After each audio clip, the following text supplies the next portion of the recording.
शाळाचे दत्तक घेतल्या जाणार आहेत त्याचा अजून निर्णय पूर्णपणे झालेला नाही, मात्र त्याच्या आधीच टीका व्हायला सुरुवात झालेली आहे.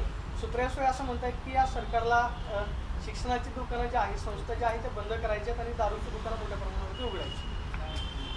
बघा, राजकारणापासून सगळंच सुटलेलं होतं, फक्त एक शिक्षण क्षेत्र राहिलेलं होतं. तिथंसुद्धा राजकारण करायला सुरुवात झालेली आहे. ह्याच्यासाठी सारखी महाराष्ट्रामधली दुसरी दुर्दैवी बाब असू शकत नाही. शाळांच्या खाजगीकरणाचा कुठलाही निर्णय हा शासनाने घेतलेला नाही आहे आणि शिक्षक संघटना जर ह्याच्यावर बोलत असतील तर त्यांनी गव्हर्नमेंटचा GR वाचला की नाही ही माझ्या मनामध्ये शंका आहे. एका शिक्षकाला 1-1 लाख रुपये पगार असतो आणि समोरच्या मुलाला बसायला बेंचीस नसतात. त्या ठिकाणी वरून छप्पर गळत असतं, कारण शाळांची संख्या एवढी झालेली आहे की जिल्हा परिषदेला ह्या शाळा मेंटेन करणं अशक्य झालेलं आहे. आणि त्याच्यामुळे शाळांना जो पैसा दुरुस्तीसाठी लागतो हा पैसा देण्यासाठी जर कंपन्या पुढे आल्या तर त्यांनी त्या शाळांचा मेंटेनन्स बघावा, शाळांना चांगल्या त्यांच्या इमारती दुरुस्त कराव्या, मुलांना चांगले कॉम्प्युटर्स द्यावे. आणि हे करणाऱ्या ज्या कंपन्या आहेत या आजसुद्धा शिक्षणावर खर्च करतात. फक्त यांचे पैसे हे वेगवेगळ्या NGOजकडे जातात आणि ते जे पैसे आहेत हे NGO वेगवेगळे उपक्रम हे विद्यार्थ्यांसाठी तयार करतात, ज्याचा शिक्षणासाठी खूप मोठा उपयोग होतो असं बिलकुल नाही. काही लोक व्हिडिओज तयार करतात, काही लोक ॲप तयार करतात, काही लोक 5,000 मुलांपर्यंत जातात, काही लोक 10,000 मुलांपर्यंत जातात. महाराष्ट्रातल्या मुलांची एकंदर संख्या ही 2 कोटीपेक्षा जास्त आहे. मुलांसाठी जर काय करायचं असेल तर ते सर्व लोकांसाठी एका वेळेला झालं पाहिजे, ही वस्तुस्थिती आहे आणि ही ताकद महाराष्ट्रामध्ये आहे. महाराष्ट्र भारतातलं सगळ्यात मोठं औद्योगिक राज्य आहे आणि ह्या औद्योगिक राज्यामध्ये काम करणाऱ्या कंपन्यांकडे CSRचा मोठ्या प्रमाणात निधी असतो. तो महाराष्ट्राच्या व्यतिरिक्त इतर राज्यांमध्ये सुद्धा खर्च केला जातो. तो जर महाराष्ट्रातल्या या ज्या ग्रामीण भागातल्या शाळांवर खर्च झाला तर निश्चितपणे त्यांचं इन्फ्रास्ट्रक्चर दुरुस्त होऊ शकेल. याच्यामध्ये कुठल्याही खाजगी शाळेचा समावेश नाही आहे. आमच्याकडे जिल्हा परिषद शाळा नंबर 1, 2, 3, 4 अशी त्यांची नावं असतात. जर त्याच्यामागे एखाद्या ट्रस्टचं नाव आलं, ह्याच्यामध्ये स्पष्ट लिहिलेलं आहे की कुठल्याही गुन्हेगारी स्वरूपाच्या कंपन्यांना याच्यामध्ये भाग घेता येणार नाही. त्याच्यामुळे कुठल्या कंपन्यांकडून CSR घ्यावा याच्यासाठी सुद्धा कमिटी आहे. सुप्रियाताई राजकारणासाठी बोलणं योग्य आहे. सुप्रियाताई माझ्या मोठ्या बहिणीसारखा मान आम्ही त्यांना देतो, वयाने माझ्यापेक्षा लहान असल्या तरी. परंतु एक गोष्ट, वाईनवरचा कर कमी करण्याचा निर्णय कोणी घेतला? वाईन सर्वसामान्य मॉलमध्ये विकण्याचा निर्णय कोणी घेतला? त्याला आपण शेतकऱ्यांचा हित म्हणून तो निर्णय घेतला ना. आणि म्हणून कोणाबद्दल काय बोलायचं, कुठे टीका करायची याला मर्यादा आहे. वाईन कंपनीला कधीही शिक्षण खातं विकलं जाणार नाही. मी स्वतः पालकमंत्री आहे मुंबईचा. मुंबई सगळ्यात मोठा आहे रिअल इस्टेटमध्ये भारतामधल्या. अजून एकाही डेव्हलपरला मी भेटलेलो नाही. आम्ही गरीब लोकांसाठी काम करतो. हे विचार आम्हाला पटत नाही. आणि एवढी वर्ष मी पवारसाहेबांच्याबरोबर काम केलं, त्यांना दीपक केसरकर म्हणजे काय हे निश्चितपणे माहिती आहे. आणि त्याच्यामुळे अशी टीका निदान मी ज्या खात्याचा मंत्री आहे त्याच्यावर तरी करता कामा नये. पॉलिसीज चुकल्या, माझ्या नाही चुकल्या खाजगी शाळांच्या बाबतीत. आजसुद्धा मी एक कमिटी नेमलेली आहे की खाजगी शाळांना कशा रीतीने मजबूत करता येईल. एक गोष्ट लक्षात घेतली पाहिजे की आज मी ज्याला शाळेमध्ये जायचो, मी चांगल्या घरातला मुलगा असेल तर मी माझी फी भरत असतो. गरीब जो मुलगा असेल तो EBCचा फॉर्म भरायचा आणि त्याचे पैसे शासन भरत होते. ही सिस्टीम कोणी आणली? शिक्षकांचे पगार द्यायची तुम्हीच तर आणली ना. आणि त्याच्यामुळे साधा म्हणजे ज्याला फी भरण्याची कॅपॅसिटी आहे आणि ज्याला सरकारी शाळामध्ये जायचं आहे त्याला सुद्धा चांगलं इन्फ्रास्ट्रक्चर मिळत नाही, कारण त्यांच्याकडे फी येतच नाही. त्यांना येतो काय? शिक्षकांचा पगार येतो, मेंटेनन्ससाठी पैसे येतात, शिक्षकेतर कर्मचाऱ्यांच्यासाठी पगाराला पैसे येतात, पण इन्फ्रास्ट्रक्चरचं काय? शाळामध्ये चांगल्या सुविधा नको का? तिथं फॅन नको का? तिथं चांगलं फर्निचर नको का? तिथं चांगली लायब्ररी नको का? मग ज्यांना पैसे देण्याची ज्यांची कॅपॅसिटी आहे आणि जे पालक स्वतःहून म्हणतात की आमच्याकडून पैसे घ्या, आमच्याकडून इमारतीसाठी निधी घ्या, परंतु तो निधी त्यांना घेता येत नाही. उद्या त्यांचं ऑडिट निघतं. एक जिल्हा परिषदेची उत्कृष्ट शाळा बनवली होती तुमच्या पुणे जिल्ह्यामध्येच, त्याच्यावर वाबळेवाडी ना, त्या वाबळेवाडीवर काय झालं, वाबळेवाडीतल्या त्या शिक्षकावर कारवाई झाली. का कारवाई झाली तर त्यांनी त्याची शाळा चांगली बनावी म्हणून वेगवेगळ्या कंपन्यांनी निधी दिला, त्याच्यावर केस, त्याला ट्रान्सफर करण्यात आलं. त्याचा काही दोष होता का, त्याने ऑडिटसुद्धा केलेलं होतं. त्यांनी घेतलेल्या पैशाचं ऑडिट केलं होतं, एकन एक रुपया हा त्या शाळेवर खर्च केलेला होता. मग ते जे उदाहरण आहे ते समोर घेऊन जर आम्ही निर्णय घेतला की कंपन्या शाळा सुधारण्यासाठी पैसे देऊ शकतील, ऑफिशियली देऊ शकतील, आणि मग शिक्षकांच्यावर त्याचा दोष नाही येणार. मग ह्या ज्या संघटना आहेत त्यांनी वाबळेवाडीचं जाऊन बघितलं नाही का, वाबळेवाडीतल्या शिक्षकांच्या मागे किती शिक्षक संघटना उभ्या राहिल्या. आणि म्हणून मी सर्व शिक्षक संघटनांची मीटिंग घेणार आहे आणि मीटिंग घेऊन मी स्पष्ट त्यांना विचारणार आहे की तुम्हाला मुलांना शिकवायचं आहे की तुम्हाला असे हे काहीतरी करायचं आहे. आज मी पहिल्यांदा मंत्री झाल्यानंतर डिक्लेअर केलेलं होतं 1 वर्षाच्या आत शिक्षकांचे सगळे प्रश्न सोडवतील. मी जेवढे प्रश्न सोडवले, महाराष्ट्राचा संपूर्ण इतिहास काढा आणि एवढे पैसे कुठल्याही शिक्षण मंत्र्यांनी शिक्षकांसाठी खर्च केलेले दाखवा. मागणी केलेली प्रत्येक मागणी मान्य केली. केंद्रप्रमुखांच्या जागा रिकामी होत्या, भरती सुरू केली. 30,000 शिक्षकांची भरती केली. टप्पा अनुदानावर शाळांना टप्पा अनुदान मिळत नव्हतं, 1100 कोटी रुपये खर्च करून टप्पा अनुदानावर शाळा आणल्या. शिक्षकांना शासकीय नोकऱ्यांमध्ये संधी मिळत नव्हती, तिथं 50च्या वर शिथिल करा अट म्हणून सांगितली, ती अट शिथिल केली. जे करणं शक्य होतं प्रत्येक गोष्ट. अनेक ठिकाणी तुकड्यांवरचे शिक्षक होते, त्यांना टप्पा अनुदानांवर आणलं. काय केलं नाही ते मला विचारा. आणि हे केल्यानंतर साधा एक निर्णय असेल जो मुलांच्या हिताचा आहे तो न समजून घेता तुम्ही मोर्चे काढणार, त्याच्यासाठी 5-5 हजार रुपये तुम्ही कॉन्ट्रीब्युशन काढणार. कुठली पद्धत आहे ही? राजकारण करत असले तर हे स्टेटमेंट देणारे पुढारी आणि ह्या संघटना यांची मिलीभगत असण्याची शक्यता आहे. आता नागरिकांनी जागृत होण्याची गरज आहे.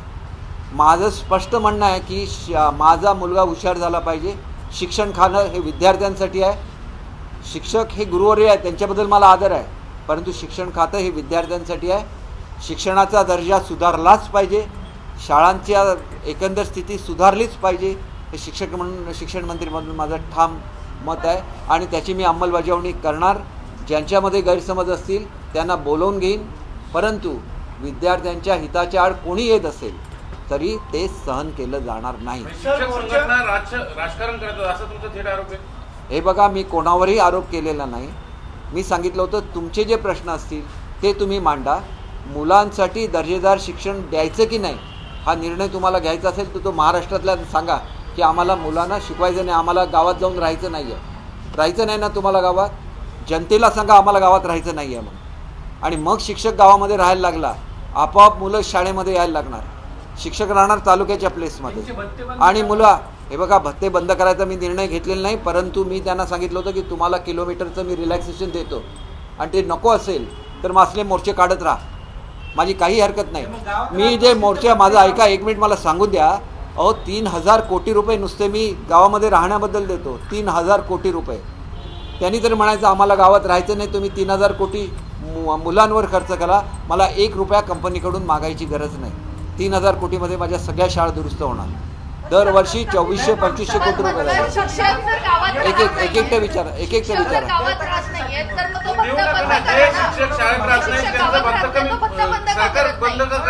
भत्ता बंद करणं, आता तुम्हीच मला विचारलं ना, तुम्हाला तळमळ आहे विद्यार्थ्यांच्या शिक्षणाबद्दल, मग हा प्रश्न तुम्ही त्यांना विचारा. तुम्हाला गावात राहायचं नाही, भत्ता घेऊ नका. माझ्याकडे 3,000 कोटी रुपये वाचणार. 3,000 काही लोक राहतात, काही चांगले असतात, ते गावातच राहतात, ते मुलांची सेवा करतात, सगळीच मुलांची सेवा करतात. मी त्याच्याबद्दल कोणावर आरोप करणार नाही. पण त्यांनी हा एक निर्णय घेतला की आम्हाला भत्ता नको, आम्ही तालुक्याच्या ठिकाणी राहतो, आम्ही आमच्या खर्चाने शाळेमध्ये राहतो. सगळ्या शाळा मी शासनाच्या खर्चाने दुरुस्त करतो. CSR फंडामधून शाळांना मदत करता येणार आहे, पण त्या मदत केलेल्या कंपनीचं नाव शाळेला लागतं. अशा यामुळं त्या कंपनीचा अधिकार शाळेत वाढणार. शाळेत आमचं GR वाचून बघा. स्कूल कमिटीवर कुठलाही अधिकार नाही. स्कूल कमिटी काम करू शकते. शिक्षकांचा पगार आम्ही देणार आहोत. असं नाही होते सर. कुठला? स्थानिक लेवलला जर विचार केला तर हे शक्य होणार नाही. असं का शक्य होणार नाही? कंपनीला काय करायचं आहे हो तुमच्या शाळेमध्ये ढवळाढवळ करून? ते आपला TV आम्ही दिलेला व्यवस्थित आहे की नाही ते बघणार. मेंटेनन्स झाला पाहिजे. आम्ही TV दिलेले, अनेक ठिकाणी TV कुठेतरी गेलेले आहेत, कोणाचं तरी लक्ष पाहिजेच ना शाळेवर. त्यांनी शाळेला चांगल्या बेंचेस दिल्या, त्या कंपनीचा बेंच मोडला, कंपनी त्यांच्यावर केस घालणार. गव्हर्नमेंटला एवढा वेळ नसतो त्यांच्यावर केसेस घालायला, ते दर्जेदारच घेणार. बघा मुंबईमध्ये टॉयलेट बांधून दिले आहेत हिंदुस्तान युनिलिव्हरने. टॉयलेट्स जाऊन बघा केवढ्या सुंदर आहेत, तिथे ATM मशीन्स आहेत, तिथं वॉशिंग मशीन्स आहेत. मग ते का करू शकतात, आमची लोकं का करू शकत नाही? कारण त्यांच्याकडे स्वतःची मशिनरी असते जे हे सगळं बघू शकतात, आणि त्यांच्याकडे डेडिकेटेड टीम असते जे CSRचे पैसे व्यवस्थित खर्च झाले की नाही ते बघतात. कारण त्यांचे घामाचे पैसे आहेत, ते फुकट झालेले त्यांना अजिबात चालत नाही, आणि त्यांना मुलांबद्दल आस्था आहे म्हणून शिक्षणावर एवढा खर्च करतात ना.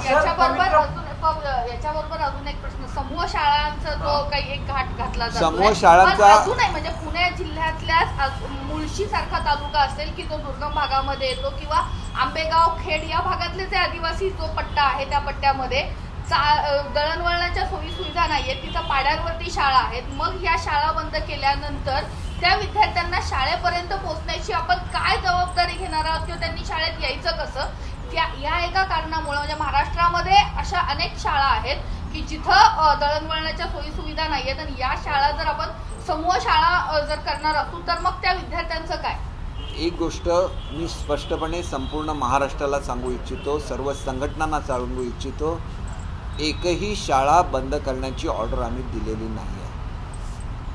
मुळात असं आहे की जिथं समूह शाळेमध्ये मुलांना जायचं असेल तिथं त्यांच्या वाहतुकीची सोय ही शासनामार्फत करून दिली जाणार आहे. आणि त्याच्यामुळे तुम्ही बघा, आज जर माझा नातू असेल आणि तो शाळेमध्ये जात असेल आणि मी त्याला सांगितलं की गाडीमधून शाळेत जा, तो नाही म्हणून सांगतो मी माझ्या स्कूल बसमधून जाणार.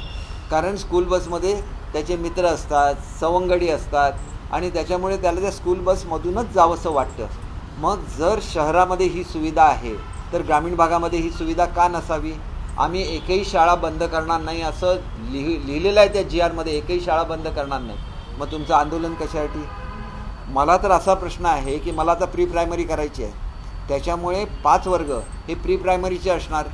त्या प्री प्रायमरीच्या मुलांना मी दुसरीकडे थोडंच घेऊन जाणार आहे. एक जो मुलांच्या बाबतीत सर्वे झाला तो सर्वे तुम्ही व्यवस्थित वाचून बघा की जर सामूहिक आपल्याला वाचन करायचं असेल तर ही जी एक मुलं आहेत यांचं परफॉर्मन्स हा फक्त 8% आसपास आहे, आणि तोच मोठ्या शाळेमध्ये काम करणाऱ्या मुलांचा 52% आहे. हा प्रत्येक बाबतीत आहे. इंग्रजीच्या बाबतीत प्रोग्रेसमध्ये हेच आहे. म्हणजे मुलांनी 30-30, 40-40% मागे राहायचं, मुलांनी 25%, 50% मागे राहायचं. हा मुलांवर अन्याय नाही का? उद्याची पिढी घडवायची आहे ना. आणि मग तुमचं राजकारण त्याच्यामध्ये काय आहे? मुलं शिक्षकांचे सगळे हे प्रोटेक्टेड आहेत. आज 30,000ची भरती करतो आहे, मी भरती थांबवली आहे का? मी 100% भरती करतो आहे 30,000ची. मग तुम्हाला ऑब्जेक्शन नेमकं कशावर आहे? मला प्री प्रायमरी करायचं आहे. सर, पवित्र पोर्टलच्या माध्यमातून अडचणी येत आहेत. अजून 2-3 दिवसाची मुदत वाढवून देण्याची मागणी विद्यार्थ्यांकडून होती. शिक्षक भरती नाही आहे तर काय? शिक्षक भरती हे बघा, पवित्र पोर्टलची सगळी जी सिलेक्शन आहे हे 100% पूर्ण झालेलं आहे. पवित्र पोर्टल ओपन केलेलं आहे. तुमची माहिती जी कन्फर्म करायला लागते पवित्र पोर्टलवर, ही कन्फर्मेशनची स्टेज पूर्ण झालेली आहे. आता प्रत्यक्ष भरतीची सुरुवात ही एकंदर जे 36 जिल्हे आहेत त्या 36 जिल्ह्यांपैकी 20 जिल्ह्यांनी त्यांचं रोस्टरचं चेकिंग पूर्ण केलेलं आहे. त्याच्यामुळे 20 जिल्ह्यांचं पोर्टल मी ओपन करायला सांगितलेलं आहे. माझा विचार असा होता की एका वेळेला सगळं पोर्टल ओपन करावं, जेणेकरून विद्यार्थ्यांना चॉईस राहील कुठल्या जिल्ह्यामध्ये आपल्याला जायचं आहे ते. हे करण्यापूर्वी मी अत्यंत महत्त्वाचा निर्णय घेतलेला होता शिक्षकांच्या संदर्भात. त्यांना जिथं जिथं बदल्याचा त्यांनी चॉईस दिलेला होता तिथं सगळ्यांना बदल्याचा चॉईस देऊन त्यांना तिथं घेतलेला आहे. आणि त्या रिकामी जागांवर मी नवीन शिक्षक भरती करतो आहे. एवढं शिक्षकांसाठी केल्यानंतर साधं येऊन भेटून हे प्रत्यक्षात काय एवढं विचारणं तरी त्यांचं कर्तव्य होतं. विचारलं का? हे बघा, आता 30,000 शिक्षकांची भरती पूर्ण होणार. 1 मिनिटसुद्धा ती भरती थांबवायची माझी तयारी नाही. कारण मी बदल्या अलाव केलेल्या होत्या आंतरजिल्हा. का आंतरजिल्हा बदल्या अलाव केलेल्या होत्या? तर आमचं पोर्टलचं काम मे महिन्यामध्ये पूर्ण होणार होतं. त्याला कोर्टाचा स्टे आल्यामुळे पुढे ते 3 महिने गेल्यामुळे अनेक शाळांवर शिक्षक नाही आहेत.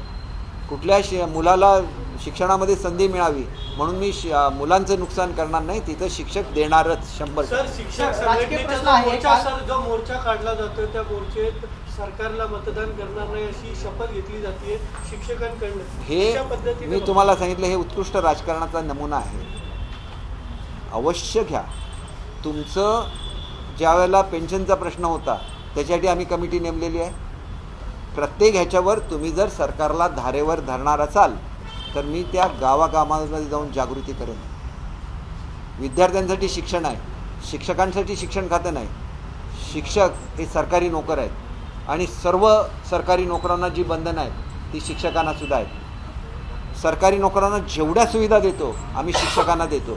मी शिक्षकांचा अतिशय आदर करतो, परंतु अशा रीतीने जर करणार असतील तर आम्हाला जागृती गावागावामध्ये जाऊन करायला लागेल. शिक्षक ज्या गावामध्ये राहणार नाही त्या गावामध्ये सांगायला लागेल की त्यांना आम्ही एवढा भत्ता देतो, त्यांना कंपल्सरी राहायला लावा म्हणून, आणि त्यांनी तिथं राहावं, मुलांना चांगलं शिक्षण द्यावं आणि मोर्चे अवश्य काढावे. मोर्चे हे लोकशाहीचं हे आहे, परंतु मुलांचं आधी शिकवलं पाहिजे आणि नंतर मोर्चे काढले पाहिजेत. मुलांवर माझ्या कुठलाही अन्याय झाला तर तो अन्याय तेवढा मी सहन करणार नाही. बाकी गुरुजनांबद्दल मला 100% आदर आहे. आवश्यकता असेल मी वाकून नमस्कार करेन. एक राज्य एक ड्रेस. अहो, संघटना झाल्यामुळे संघटना जर राजकीय पक्षांशी संलग्न व्हायला लागल्या तर मग त्या संघटनेला अर्थ काय राहतो? संघटना ही आपल्या मेंबरशिप काय मी गणवेशची योजना जाहीर केली होती ना, हे गणवेशची ते मिळालंच नाही अनेकांना. हे बघा, गणवेशाचे पैसे हे त्या स्कूल कमिटीकडे त्यावेळेलाच ट्रान्सफर केलेले आहेत. बुटाचे आणि सॉक्सचे पैसेसुद्धा त्या कमिटीकडे, म्हणजे त्यांची शिक्षकांची आणि पालकांची मिळून एक कमिटी असते, त्याच्याकडे पैसे ट्रान्सफर केलेले आहेत. किती लोकांनी खरेदी केले नाही गणवेश त्याची चौकशी केली जाईल, त्यांच्यावर कारवाई केली जाईल. कारण पैसे पाठवून एवढे दिवस झाल्यानंतरसुद्धा गणवेश, शूज आणि सॉक्स घ्यायला पाहिजे होते. आता आम्ही नवीन धोरण करतो आहे, त्यानुसार महिला बचत गटांकडून गणवेश शिवून घेतले जातील आणि ते वेळेवर विद्यार्थ्यांना पोचवले जातील. अनेक ठिकाणी मी असं बघितलेलं आहे की विद्यार्थ्यांच्या पाठीमागचा बोजा कमी व्हावा म्हणून आम्ही त्यांना एकच पुस्तक दिलेलं आहे, तरी पण त्याच्यावरसुद्धा अनेक ठिकाणी लक्ष दिलं जात नाही. मुलं आणि 10-20 वह्या घेऊन शाळामध्ये येतात आणि बोजा तेवढाच राहतो. ही जबाबदारी सुद्धा शिक्षकांची आहे. मी आता परिषदेला जातो आहे, तिथं मी या सगळ्या सूचना देईन. मी अजिबात संघटनांच्या विरोधात नाही, मी सगळ्या संघटनांना बोलवून घेईन चर्चेसाठी, परंतु याबाबतीत अतिशय स्ट्रिक्ट आणि सरकारला मतदान करणार नाही असं म्हणणं म्हणजे याचा अर्थ याच्यामागे कुठला तरी राजकीय पक्ष आहे, हा 100% लक्षात घ्या.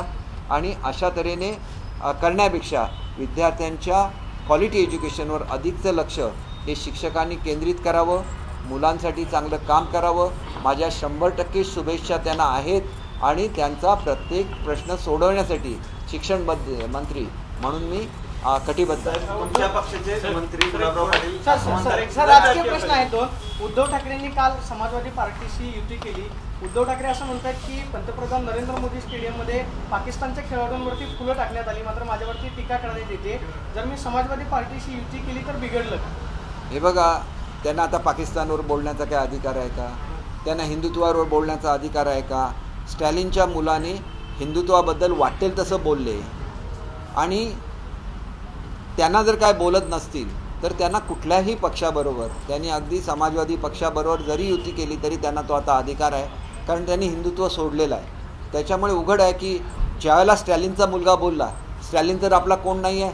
बरे तुम्ही राहुल गांधीला घाबरत असाल म्हणून तुम्ही राहुल गांधी बोलले स्वातंत्र्यवीर सावरकरांच्याबद्दल, त्याच्याबद्दल तुम्ही घाबरला असाल, पण स्टॅलिनच्या मुलाला घाबरण्याचं कारण काय? हा पॉवरफुल महाराष्ट्र आहे. महाराष्ट्रातल्या लोकांनी स्टॅलिनच्या मुलाला जर घाबरायला लागले तर महाराष्ट्राचं आणि बाळासाहेबांचं काय? बाळासाहेबांनी हा सन्मान जागृत केला. आज नवरात्र सुरू झालेली आहे. मी तुम्हाला सांगतो, वैष्णोदेवीला पहिला मान हा शिवसेनेचा आहे बाळासाहेबांच्यामुळे. कारण वैष्णोदेवीची ज्या वेळेला यात्रा थांबवली अतिरेक्यांनी, त्यावेळेला हजला जाणारी विमानंसुद्धा थांबवली बाळासाहेबांनी. त्यांनी काय सांगितलं की माझ्या कुठल्याही धर्माला विरोध नाही, परंतु तुम्ही आमची यात्रा चालवणार आणि तुमची यात्रा मात्र चालू राहणार, असं मी व्हायला देणार नाही. सगळ्यांना समान न्याय मिळाला पाहिजे. दुसऱ्या दिवशी वैष्णोदेवीची यात्रा सुरू झाली आणि म्हणून ह्याला बाळासाहेब म्हणतात, याला हिंदुत्व म्हणतात. हिंदुत्व म्हणजे कोणावर टीका करणं म्हणजे हिंदुत्व नाही, परंतु जे हिंदूंचे अधिकार आहे ते सुद्धा तेवढ्याच ताकदीने दाखवणं याला बाळासाहेब म्हणतात. आणि म्हणून आमच्यासारखी लोक बाहेर पडली, ज्याला काँग्रेसच्या समोर अनेक लोकांनी लोटांगणं घालायला सुरुवात केली. ज्या वेळेला स्वातंत्र्यवीर सावरकरांना ज्या राहुल गांधींनी वाटेल ते बोललं त्यांना जाऊन मिठी मारायला सुरुवात केली, त्यावेळेलाच लोक बाहेर पडली ना. लोक अशीच बाहेर नाही पडत. लोकांना अजून स्वाभिमान आहे, महाराष्ट्राला अजून स्वाभिमान आहे. आणि त्याच्यामुळे मला एवढंच सांगायचं आहे की मोदींवर टीका करायचं सोडून द्या. तिथं ज्याला खलिस्तानवाद्यांनी आपला ह्याच्यावर दूतावासावर हल्ला केला, त्यांनी बंद करून टाकले कॅनडाबरोबरचे संबंध. त्यांना भारताचा अभिमान आहे. खेळाडू म्हणून कुठल्या खेळाडूचं स्वागत होत असेल तर ते खेळाडू म्हणून झालेलं आहे, पाकिस्तान म्हणून नाही. आणि बाळासाहेब होते, त्यांची जी हिंमत होती की पाकिस्तानबरोबर सामना करायचा नाही. आज जर तुम्ही बरोबर असता आणि म्हटलं असतं तर बाळासाहेबांचं मोदी साहेबांनी 100% ऐकलं असतं. एवढे मोदी साहेबांना देशाभिमान आहे आणि त्यांना देशाभिमान शिकवण्याची काहीही गरज नाही आहे. कुठल्या आज एका शत्रूला आपल्या विरुद्ध वाईट नजरेने बघायची हिंमत नाही आहे भारताकडे. आणि हे फक्त मोदी साहेबांनी घडवलं. मेक इन इंडियामधून आपली शस्त्रास्त्र तयार केली म्हणून भारत आज एवढा पॉवरफुल झालेला आहे. आणि त्या मोदी साहेबांवर तुम्ही काही बोलणार, तुम्ही करा ना समाजवादी बरोबर. शिवसेना आणि राष्ट्रवादी जास्त मोदींचा उदो करतो. आणि त्याला जोडून एक प्रश्न मला तो एका महत्त्वाचा आहे, वेळेला संजय राऊत असं म्हणतायत की एका वेळेला एक जो प्रश्न विचारा ना आणि एक प्रश्नाचं उत्तर घ्या, मग दुसरा प्रश्न विचारा. संजय राऊतांचा त्यांनी आक्षेप पहिला आहे. प्रश्न विचारला. संजय राऊत असं जरा हा युती तुटली म्हणून गुजरातला सामना झाला का भारत पाकिस्तान? हे बघा, मी तुम्हाला एक गोष्ट सांगू. हॅलो, हा.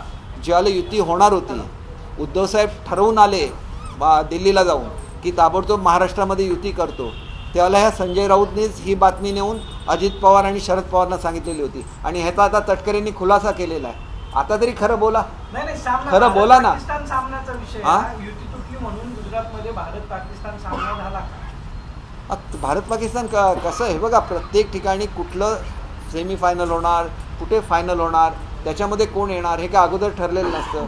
देश ठरलेले असतात, त्याप्रमाणे ते सामना. आता समजा भारत विजयी झाला तर भारत पुढच्या ह्याच्यामध्ये आपली टीम येणार ना, त्यांची टीम येणार नाही. ही काय ती क्रिकेटची पद्धत आहे. मी क्रिकेटमधला एक्सपर्ट नाही, मी स्वतः क्रिकेट खेळत होतो. उद्धव ठाकरे युती तोडायला तयार, मविया तोडायला तयार होते. 100% तटकरेंच्या सुद्धा ह्याच्यामध्ये आलेला आहे आणि मी स्वतः त्याच्यामध्ये मध्यस्थी केलेली होती. आणि त्याच्यामुळे मला 100% माहिती आहे की मुंबईत आल्याबरोबर 15 दिवसाच्या आत युती पुनर्प्रस्थापित होणार होती. वेळ मागून घेण्यात आला आणि त्याच्यामध्ये कोण खलनायक होता हे आम्हाला कळलं नाही. परंतु आता तटकरेंनी खुलासा केला की संजय राऊत हे उद्धव साहेबांना न विचारता ही बातमी त्यांनी राष्ट्रवादीपर्यंत पोचवली. आणि कदाचित त्याच्यामुळे युती होऊ शकलेली नसली तर त्याच्यामध्ये संजय राऊतांचा खूप मोठा संजय राऊत असं म्हणतायत नाही, मी कोणाला असं बोलत नाही. ही घटना कोणाला कधीची? तुम्ही जे कोणाला स्फोट केला, ही घटना कधीची आहे? ज्या वेळेला अजितदादा, त्यानंतर चव्हाण साहेब आणि उद्धव साहेब दिल्लीला गेलेले होते, दोघांना बाहेर ठेवून ज्याला आतमध्ये मिटिंग झाली त्यावेळेला हे ठरलेलं होतं 100%. आणि मला जर 100 युती मविया तोडायचं आणि युती पुनर्स्थापित करायचं ठरलेलं होतं. त्याच्यानंतर मला माहिती नव्हतं की कोणी जाऊन ही बातमी पवारसाहेबांना दिली, कारण त्याच्यानंतर कळलं की संजय राऊत भेटायला आले होते अजितदादांना आणि त्यावेळेला त्यांनी ही बातमी सांगितली की आता युतीचं पुनर्स्थापना होणार आहे. आणि त्याच्यामुळे काही घडलं असेल आणि त्याच्यामुळे ते शिवसेनेमध्ये नाराजी पाहायला मिळते. थांबलं कसं ते? अजितदादा गटामुळं- थांबलं कसं? एक करून हे थांबलं का मग? आता थांबलं म्हणजे तुम्हाला माहिती आहे, एखादी गोष्ट पवारसाहेबांच्यापर्यंत पोहोचली, पवारसाहेब उत्कृष्ट म्हणजे ते तर नेतेच आहेत, ते कोणालाही थांबवू शकतात. म्हणजे उद्धव साहेबांनी परंतु मोदींना उद्धव दिलेला शब्द फिरवला साहेबांच्या त्यावेळेस, असं हे म्हणायचं बघा, मला. तुम्ही एक गोष्ट लक्षात घ्या, हे सर्वसामान्य शिवसैनिकांपर्यंत पोहोचलं पाहिजे. आम्हाला विनाकारण खलनायक ठरवू नका. हा प्रेशर उद्धव साहेबांवर होता की आपण हिंदुत्वाबरोबर गेलं पाहिजे, आपण आपल्या मित्रपक्षाबरोबर गेलं पाहिजे. त्याप्रमाणे मोदी साहेबांनी अतिशय चांगला रिस्पॉन्स दिला. आणि मोदी साहेबांच्याकडे ज्या ज्या वेळेला बाळासाहेबांचं नाव घेतलं जायचं त्यावेळेला ते भावनाविवश होत होते. एवढं प्रेम ते बाळासाहेबांवर त्यावेळेला करत होते, अजूनही करतात. परंतु बाळासाहेबांच्या ह्या विचाराची कदर उद्धव साहेबांनी ठेवायला पाहिजे होती. त्यावेळेला एकत्र दोघांचं यायचं ठरलेलं होतं, त्याप्रमाणे एकत्र आले असते तर हे पुढचं काहीच घडलं नव्हतं. एकनाथ शिंदेसाहेब काय मागत होते की आपण यांच्याबरोबर राहूया, नको आपण आपल्या मूळ पक्षाबरोबर जाऊया, ज्या युतीला निवडून दिलेलं आहे महाराष्ट्राने त्याच्याबरोबर जाऊया. ह्याच्या पलीकडे त्यांची दुसरी मागणी नव्हती.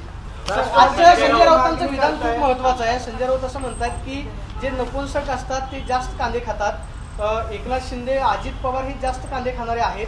भाजप जेवढा मोदींचा गवगवा करत नाही तेवढेही मोदींचा गवगवा करताना पाहायला मिळतात, हे बाटगे आहेत. अशा शब्दांमध्ये जर संजय राऊत बोलत असतात बघा, तर काय उत्तर मिळेल? संजय राऊत आतापर्यंत संपादक होते, ते डॉक्टर आहेत हे आता मला कळलं. कांदा कशाला खातात, अमुक कशाला करतात, लोकांना वाईट बोलतात इथपर्यंत मला माहिती होतं. पण तुम्ही जो शब्द उच्चारला तो उच्चार मी करू शकत नाही. कारण मी तुम्हाला सांगतो की मी ट्रान्सजेंडरच्या मिटिंगला गेलो होतो, त्यांनासुद्धा इक्वल राईट्स मिळाले पाहिजेत. ह्याच्यासाठी मी स्वतः पत्र लिहिलेलं आहे मुख्यमंत्र्यांना. त्यांना सरकारी नोकऱ्यांमध्ये संधी मिळाली पाहिजे. त्याच्यामुळे कुठलाही मनुष्य हा बरा असतो वाईट असतो असं म्हणण्याचं कारण नाही. परंतु असं खालच्या दर्जाचा विचार महाराष्ट्रामध्ये कधी केला जात नाही. संजय राऊतने ही नवीन परंपरा महाराष्ट्रामध्ये आणलेली आहे. त्यांचे विचार त्यांना लखलाप हो.